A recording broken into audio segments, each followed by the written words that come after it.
राष्ट्रीय जनता दल के जिला माइनॉरिटी सेल की जानिब से भागलपुर के एक मुकामी होटल में अजीम इत्तेहाद के उम्मीदवार अजीत शर्मा की तरफ से माइनॉरिटी को नजरअंदाज किए जाने को लेकर एक बैठक हुई, जिसमें जिला के तमाम राजद, अल्पसंख्यक, ब्लॉक ओहदेदारान व कारकुनान ने शिरकत की। इसके अलावा मुस्लिम राजद रहनुमा ने भी बढ़ चढ़कर हिस्सा लिया। इस दौरान सभी ने महागठबंधन उम्मीदवार अजीत शर्मा से नाराजगी का इजहार किया और इनकी इस रवैये को ज़ाब्ता के खिलाफ बताया। इस मौके पर राजद अल्पसंख्यक सेल के जिला सदर मोहम्मद मेराज, मोहम्मद हुमायूं, मोहम्मद शमीम आलम, मास्टर सलाउद्दीन, भोला खान, एडवोकेट शारिक मंजूर, मोहम्मद चांद मेराज के अलावा बड़ी तादाद में राजद माइनॉरिटी सेल के ओहदेदारान व कारकुनान मौजूद थे।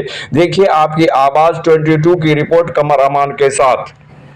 आज जो मीटिंग रखी, इसमें कौन कौन से मुद्दे पर बात हुई? मुख्य मुद्दा जो हमारा है वो लोकसभा चुनाव में जो आज महागठबंधन के तरफ से कांग्रेस को ये भागलपुर लोकसभा संसदीय क्षेत्र दी गई है, जिसके उम्मीदवार माननीय महानगर भागलपुर के विधायक आदरणीय अजीत शर्मा को बनाया गया। जिस दिन से नामांकन में हम लोग बेबुलाए भी हम लोग वहाँ उपस्थित रहे, लेकिन हम लोगों को कहीं पर परिचय करने का भी अवसर नहीं मिला। न हमारे जिला अध्यक्ष किन्हीं प्रकोष्ठ के अध्यक्ष का परिचय करवाया, न बोलने के लिए आमंत्रित किया। हम लोग इंतजार में बैठे रहे कि अल्पसंख्यक प्रकोष्ठ के कार्यकर्ता जो 5 साल तक लगातार इस वक्फा में गांव-गांव घूमकर सम्मेलन, नुक्कड़ सभा, जयंती और तमाम प्रदर्शन को करते रहते हैं, आज उनको पूछने की जरूरत है कि नहीं। जबकि कार्यकर्ता वोटर और नेता वोटर के बीच में, बूथ के बीच में सेतु का काम करता है। आज उसी का दर्द है। हमारे मेन अध्यक्ष अपने अकेले सिंगल को पूरे का मालिक बता करके वो अकेले घूम रहे हैं। उसके साथ एक सहयोगी लीडर भी जो अकेले घूम रहे हैं। अल्पसंख्यक के वर्कर ऐसे ऐसे मोड़ पर, तो उसके बलबूते उनका बेड़ा पार लगेगा क्या? तो इसी के लिए आज जब वो भूल गए कि इनका अधिकार भी कुछ बनता है, तो मजबूरन अल्पसंख्यक प्रकोष्ठ को बैठनी पड़ी है और ये अपने नेतृत्व को और महागठबंधन को इस बैठक के माध्यम से और आपके माध्यम से मैसेज देना चाहते हैं कि वो अल्पसंख्यक के एक एक कार्यकर्ता को जिस क्षेत्र में है वहां जाएं तो उनसे संपर्क करें और उनसे राब्ता कायम करें। और अगर ऐसा नहीं हुआ तो फिर बात हो करके आज हमने 11 सदस्यीय सहमति से, सभा की सहमति से उनको कोर कमेटी बनाई है। वो कोर कमेटी इनके सारे कार्यकलाप का समीक्षा करके एक बार पुनः बैठ के निर्णय लेंगे और फिर जो निर्णय लेंगे वो निर्णय, आज बहुत लोगों का प्रस्ताव आया है, वो निर्णय में नहीं है। सबसे पहला निर्णय है कि हम इसके कार्रवाई को और इसमें लिए गए निर्णय को अपने प्रदेश अध्यक्ष और मेन के प्रदेश अध्यक्ष और अपने नेता को इसकी कॉपी भेजेंगे और उनसे चाहेंगे कि वो नेतृत्व से बात करके यहाँ वर्करों के साथ न्याय करे। आपके उम्मीदवार कहीं कॉकस में तो नहीं फंस गए हैं? अब ये उम्मीदवार समझे, हम लोग तो उसके लिए तत्पर हैं, खड़े हैं। जो लीडर आज जेडीयू से कांग्रेस ज्वाइन किए हैं उनको तरजीह दी जा रही है और वो घूम रहे हैं, तो उसके बारे में क्या बोलेंगे आप? बेशक ये हम लोगों को मूर्ख बनाने वाली बात है। ये वो अपने को चमकाने के लिए कि हमने पार्टी में ज्वाइन करवाया और इधर जितने पुराने जो 12 महीना संघर्ष करते हैं, रात दिन पार्टी के लिए खटते हैं, अपने उम्र को गुजार दिया, आज वो घर में बैठे हैं और उसको पूछने वाला नहीं है। तो ये एक दिखाने का दिखावा है, या नहीं तो हमको पूरी तरह वो ये मान रहा है कि वो हमारे पिछलग्गू हैं, हम हमारे लिए वो हमारा गुलाम है, वो करेगा ही हमको। आगे की कार्रवाई क्या करेंगे? इसलिए मैं उसको इस माध्यम से, आपके माध्यम से कहना चाहता हूं कि बातिल से दबने वाले आसमां नहीं, हम 100 बार ले चुका है इम्तिहान हमारा। मैं जब अपने हक के लिए खड़ा हो जाऊंगा तो अपने हक को लेकर रहूंगा और लेकर। आज राजद माइनॉरिटी की तरफ से जो मीटिंग हुई, इसमें क्या क्या फैसले लिए गए? हम लोग ने फैसला अभी कोर कमेटी में बनाए, हम लोग 11 लोग बैठ के फिर हम लोग निर्णय लेंगे। जो बातें यहाँ पर आई हैं, जिस तरीके से हमेशा अल्पसंख्यकों को ठगने का काम किया जा रहा है, चाहे भी जो भी प्रत्याशी यहाँ पर लड़ते आ रहे रहेगी। हमारा विधायक रहा हो, चाहे अभी प्रत्याशी हमारे शर्मा जी लोकसभा के क्षेत्र के, हमेशा सब लोग हम अक्षरों को ठगने का काम किया है। हम लोगों को कभी न मान न सम्मान, न हमारे दुख न दर्द, हमारे ज़रूरतों को देखा गया है। सिर्फ वोट के समय वोट की राजनीति होती है। हम वोट देने का काम करते हैं हमेशा।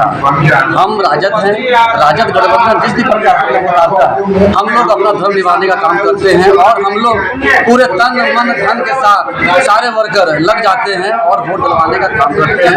वोट के परसेंट उठाते हैं हम लोग, लेकिन वोट के देने के बाद हमारे प्रत्याशी जीतने के बाद हम लोगों को पहचानते तक नहीं। ऐसा लगता है कि हम लोग का कोई रिश्ता उनके साथ था ही नहीं, पहचानना तो दूर किया। तो हम लोग ने इस बार सोचा है कि जब हम लोगों के साथ इस तरह का व्यवहार किया जा रहा है तो हमारे आने वाले पीढ़ी को या हमारे कार्यकर्ता को या हमारे वोटर को किस हीन भावना से ये लोग देखने का काम करते हैं। यानी आपका कहना है कि माइनॉरिटी को नजरअंदाज कर दिया गया है, तो इसीलिए आप लोगों ने मीटिंग रख रखा है कि हमको बुलाया जाए या इंसाफ मिले। हम लोगों का काम कहना एक ही है कि हम लोग आपके वोटर हैं। हम लोग गठबंधन को, चाहे राजद प्रत्याशी को, चाहे जिस भी इंडिया गठबंधन को वोट उतारते हैं प्रत्याशी, हम लोग उनको वोट देने का काम करते हैं और जिताने का काम करते हैं। लेकिन आप हमारी बात को कौन सुनेगा?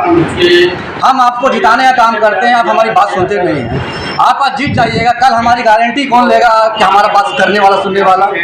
कल हम ठगा महसूस करते हैं, हमारा कोई काम नहीं होता है। आप जाइए मुस्लिम क्षेत्र में, देखिए वहाँ की गंदगी, वहाँ का नाला, वहाँ के लोग किस तरीके से जीवन यापन करते हैं। हम बुनकर क्षेत्र से आते हैं। बुनकर संघर्ष समिति हमेशा 19 जनवरी को सभा करती है और हर वर्ष हमारे विधायक हो, चाहे हमारे गठबंधन के सांसद रहे हो, उन लोगों को दावत देने का काम करते हैं। लेकिन कोई भी सांसद या विधायक कभी भी हम लोगों के साथ आकर हमारे बीच हमारी बात करने का, हमारी माओ को लेकर बैठने का काम नहीं करते हैं। तो हम बुनकर क्षेत्र हैं, ये भागलपुर सिल्क सिटी हम बुनकरों में जाना जाता है, तो आप हमें बुनकर को इग्नोर कर रहे हैं। तो आगे का कदम क्या होगा?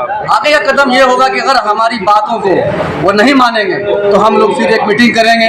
एक मीटिंग करके फिर उस वक्त हम लोग ठोस कदम उठाने का काम करेंगे। लेकिन नोटा के दबाने की बात आ रही है कि हम लोग नहीं, हम लोग को पूछा जाएगा तो नोटा में वोट डालेंगे। अभी हम लोग एक मीटिंग किए हैं, इस मीटिंग के बाद अगला कदम का हम लोग वेट करेंगे। अगर हमारे प्रत्याशी इसके बाद भी हम लोगों को इग्नोर करने का काम करेंगे तो हम लोग फिर एक बड़ी बैठक कर अपना ठोस कदम उठाने का काम करेंगे। आज जो यहाँ माइनॉरिटी की मीटिंग रखी गई, इसमें क्या क्या बातें हो रही हैं?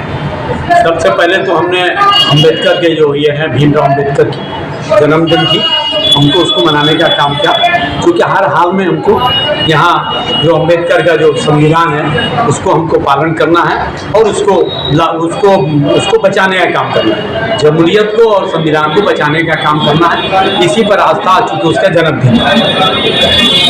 अच्छा, इस मीटिंग का मकसद क्या है? इस मीटिंग का मकसद है कि हमारे जो उम्मीदवार हैं अजीत शर्मा जी, वो अल्पसंख्यक से एकदम दूरी बनाए हैं, नजरअंदाज कर रहे हैं। एकदम नजरअंदाज। तो वो क्या मुस्लिम वोट की जरूरत नहीं है? उनको आपको तो लगता है कि मुस्लिम वोट की जरूरत नहीं है? अच्छा, अब बिना मुस्लिम वोट को वो जीत भी नहीं सकते हैं, उसके बाद भी जरूरत नहीं होगी। नहीं तो उनके भूमियार वोट वगैरह भी अच्छे खासे होंगे, इस वजह से नहीं, ऐसी कोई बात नहीं है। आरजेडी का टिकट उनको मिला है और उनको हर माने यादव के साथ मुस्लिम को भी उतना ही, अब उसको तरजीह देना चाहिए। कोई तरजीह नहीं दे रहा है, कोई बातचीत नहीं कर रहा है, किसी को कोई पुचकार नहीं रहे, बुलार नहीं रहे, न उनसे कोई मतलब है। इसके मतलब कि वो लोग आप लोगों को रिफ्यूज कर रहे हैं। समझा, यही समझा जाए। इतनी बड़ी जो मीटिंग हो रही है, इतने लोग जो आए हैं, हम किसी को अपने से तो नहीं आए हैं, ये लोग सब अपने स्वास्थ्य आए हैं, अपने से आए हैं। तो अजीत शर्मा को मुसलमानों का वोट नहीं चाहिए? नहीं चाहिए। अगर अभी भी वो संभल जाए तो हम उसको वोट देने के लिए तैयार हैं, लेकिन वो संभले तो कम से कम। यानी अगर नहीं संभलेंगे तो सारे मुसलमान अगर नहीं संभलेंगे तो फिर हम लोग बैठ कर तय करेंगे। और अगर उसको ज्यादा घमंड होगा, लड़ाई और लंबा चलेगी, फिर नोटा हम लोग के पास हथियार। मैं इलेक्शन कमीशन आयोग के अपील का सम्मान करता हूं। हम अल्पसंख्यक लोग वोट का बहिष्कार करने नहीं जा रहे हैं। हमें तकलीफ इस बात की है कि जो हमारे यहाँ भागलपुर लोकसभा के कैंडिडेट हैं अजीत शर्मा जी, मैं उनसे कहना चाहूँगा कि आप अल्पसंख्यकों को नज़रअंदाज करके जो इलेक्शन की राह में आगे बढ़ रहे हैं, ये आपके लिए अच्छी बात नहीं है। आप अल्पसंख्यकों को भी साथ लें, हमें हमारा सम्मान और अधिकार दें, और अगर आप ऐसा नहीं करते हैं तो हम फिर सोचने पर मजबूर हो जाएंगे। तो सिर्फ ये कहना चाहता हूँ कि हम इस विश्व दल से जुटे हुए हैं और हमारा आला कमान अलायंस में जो है कांग्रेस को शामिल किया है या इंडिया गठबंधन में है, मैं उनका सपोर्ट करता हूँ। लेकिन शर्त इस बात की है कि हमारे साथ जो गद्दारी की जा रही है, हमारा जो सम्मान देने का था वो नहीं दिया जा रहा है। तो मैं अपने आला कमान से यही कहता हूँ कि हमारा सम्मान उनको देना चाहिए और आप उनसे बात करें ताकि भागलपुर के जिला भागलपुर के जितने भी मुस्लिम तबके के लोग हैं उनको सम्मान मिलना चाहिए। और मैं आपके साथ आपके कहने के मुताबिक मैं आरजेडी का संगठन में हूँ और आपकी बात को मानते हुए मैं विनती करूँगा, लेकिन हमारी सम्मान होनी चाहिए। अल्पसंख्यक की मीटिंग थे, इसमें हमारे उनके पार्लियामेंट इसके अभी जो हमारे अजीत शर्मा जी हैं वो हमें अल्पसंख्यक को सम्मान दें, वो सम्मान के लिए हम ये मीटिंग बुलाया। यानी आप लोगों को भगा दिया गया है? ऐसा कोई बात भगा नहीं दिया गया है, हम लोग खुश नहीं हुए, सम्मान नहीं मिल रहा है। तो वो क्या चाहते हैं कि हमको फ्री फंड का वोट मिल रहा है, इसी के लिए नहीं पूछ रहे हैं? वो चाह रहे हैं कि पॉकेट, वो हमारे पॉकेट में है मुसलमान का वोट, इसे लोग पूछ नहीं रहे। हम लोग अपने सम्मान के लिए आज ये मीटिंग बुलाएं। तो आपका अगला कदम क्या होगा? अगला कदम हमारे जो आज कार्यकर्ता जो बैठे हुए हैं, यहाँ मीटिंग हो रही है, जो यहाँ निर्णय लिया जाएगा उसके बाद कुछ करने का। तो कुछ तो निर्णय लिया गया? अभी कोई निर्णय नहीं। बहुत सारे कार्यकर्ता तो बोल रहे हैं कि हम नोटा दबाएंगे। अभी हम लोग की बात चल रही है, कोई निर्णय नहीं हुआ है। निर्णय होने के बाद ही हम लोग इस बात को आगे रखेंगे। यानी कहीं मैनेज कर लिया गया आप लोगों को? तो ऐसा नहीं है, जब तक बात नहीं होगी तब तक कोई मैनेज नहीं। नाम बता दीजिए। मोहम्मद सरफराज रजा।